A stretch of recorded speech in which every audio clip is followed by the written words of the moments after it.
এরকম মুঠোফোনে আপনার ঊর্ধ্বতন কর্মকর্তা, আত্মীয় স্বজন অথবা বন্ধুবান্ধবের নামে অপরিচিত নম্বর থেকে আর্থিক সাহায্য চেয়ে কখনো কোনো মেসেজ বা ফোন কল পেয়েছেন কি?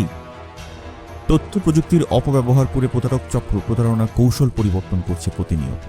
বিভিন্ন যোগাযোগ মাধ্যম যেমন হোয়াটসঅ্যাপ, ইমো, ভাইবার, মেসেঞ্জার ইত্যাদিতে একজন ব্যক্তির নাম, ছবি ও ফোন নম্বর দিয়ে প্রতারকেরা সহজেই তৈরি করছে ফেক অ্যাকাউন্ট।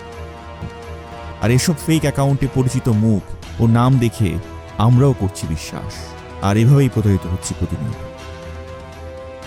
বিভিন্ন সময়ে নিজেকে ঊর্ধ্বতন কর্মকর্তা পরিচয় দিয়ে সাধারণ মানুষের সরলতার সুযোগ নিয়ে হাতিয়ে নিচ্ছে অর্থ।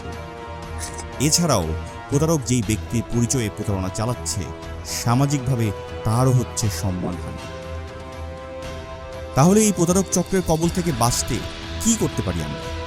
অপরিচিত নম্বর থেকে কল বা মেসেজ আসলে প্রথমেই তা নিশ্চিত হতে হবে। কল বা মেসেজের মাধ্যমে আর্থিক সহযোগিতা চাইলে আগে যাচাই করুন, পরে সিদ্ধান্ত নিন। আপনার ব্যক্তিগত তথ্য কাউকে প্রদান করবেন না। প্রতারিত হচ্ছেন সন্দেহ হলে আইন শৃঙ্খলা বাহিনীর শরণাপন্ন হন। প্রতারণা থেকে বাঁচতে সর্বোত্তম উপায় ব্যক্তিগতভাবে সচেতন হওয়া। তাই আসুন অনলাইনে প্রতারণার বিরুদ্ধে সচেতন হই, একসাথে রুখে দেই প্রতারকদের হাত।